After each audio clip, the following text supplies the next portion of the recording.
Herkese merhabalar. Bugün sizler için soğuk kış günlerinde içinizi ısıtacak, şifa kaynağı çok da lezzetli bir tarhana çorbası tarifi hazırladım. Hem besleyici hem de lezzetli bu tarhana çorbasının tüm detaylarını ve püf noktalarını videomda paylaştım. Hemen yapımına geçiyorum. İyi seyirler dilerim. Tarhana çorbam için küçük tenceremi ocağımın üzerine aldım ve şöyle küçük bir fincanın içerisine sıvı yağ ekledim. Ben bugün tarhanamı ıslatarak değil kavurarak yapacağım. Bu şekilde yaptığınızda lezzeti çok daha güzel oluyor. Şöyle yemek kaşığıyla toplamda 5 yemek kaşığı olacak şekilde tarhanayı tenceremin içerisine alıyorum. Bu aşamada ocağınızın altı kısık ayarda olsun ki kavurma işleminde tarhananız yanmasın. Şöyle 2-3 dakika boyunca tahta kaşık yardımıyla da karıştırarak tarhanamı güzelce bir kavuruyorum.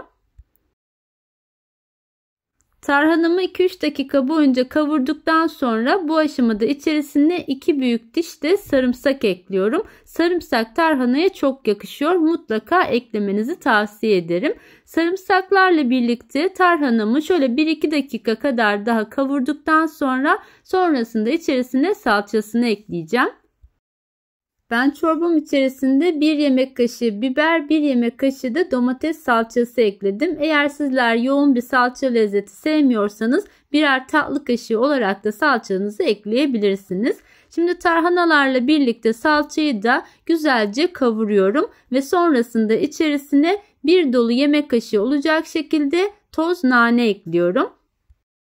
Naneyi kavurma aşamasında eklerseniz lezzeti çok daha güzel olacaktır. Şimdi nane ile birlikte de şöyle 5-10 saniye kadar kavurduktan sonra içerisine suyunu ekliyorum. İlk aşamada çorbamın içerisine şöyle 2 su bardağı soğuk su ekledim ve sonrasında hemen karıştırdım ki tarhanalar içerisinde topaklanmasın. Su ekledikten sonra tarhanaları güzelce karıştırıyorum ve sonrasında üzerine tekrar su eklemeye devam ediyorum. Tarhana çorbası yaptığınızda ekleyeceğiniz su miktarı her tarhanaya göre farklılık gösterebiliyor. Benim kullandığım tarhanaya göre ben toplamda ilk aşamada 6 su bardağı su ekledim. 6 su bardağı soğuk suyu ekledikten sonra çırpma teli kullanarak kaynayıncaya kadar karıştırdım.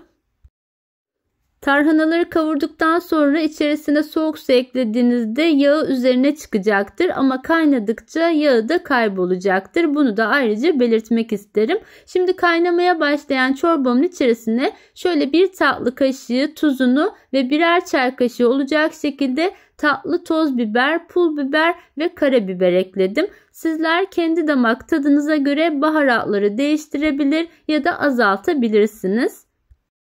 Tekrar çırpma teli kullanarak çorbamı kaynatmaya devam ediyorum.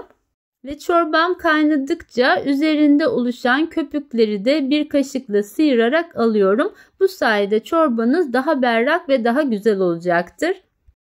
Çorbamız kenarda kaynarken ben de çorbayı servis ederken kullanmak üzere kruton hazırlayacağım. Yani kıtır ekmekler. Bunun için dilediğiniz miktarda ekmeği küçük küçük doğrayın ve sonrasında varsa evinizde bir airfry içerisine yerleştirin. Ben bugün airfry içerisinde ekmeklerimi kuruttum. Sizler isterseniz ocak üzerinde böyle yanmaz tava içerisinde de yine ekmekleri kavurarak kurutabilirsiniz. Doğramış olduğum ekmeklerimi airfryer'in tel sepetinin içerisine yerleştirdim ve cihazımı 180 derecede ve 5 dakika olarak ayarladım. 5 dakika sonunda ekmeklerim çok güzel kıtır kıtır oldular. Bayat ekmeklerinizi bu şekilde kruton olarak hazırlayarak çorbalarınızın yanına servis edebilirsiniz. Çorbayı bu ekmeklerle yemek ayrı bir lezzetli oluyor açıkçası. Evet, kenardaki çorbam da güzelce kaynadı. Bu arada ben sonradan 2 bardak daha su ekledim.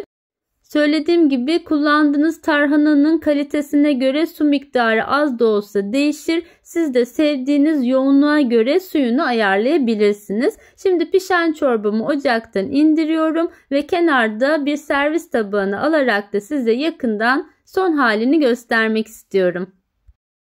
Bugün sizlere hem çok pratik hem de çok lezzetli bir sarımsaklı tarhana çorbası tarifi sundum. Umarım bu tarifim sizlerin de hoşunuza gitmiştir.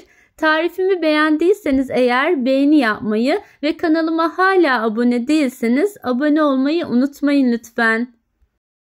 Evet, pişen tarhana çorbamın kıvamı da bu şekilde oldu. Hem pratik hem lezzetli bu güzel tarhana çorbası tarifini deneyecek olan herkese şimdiden afiyet olsun diyorum.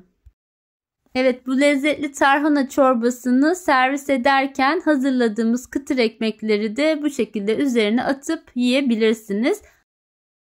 Bir tarifimin daha sonuna geldim. Beni buraya kadar izlediğiniz için hepinize teşekkür ediyorum. Başka güzel tariflerde yeniden görüşmek üzere. Hoşça kalın, sağlıcakla kalın.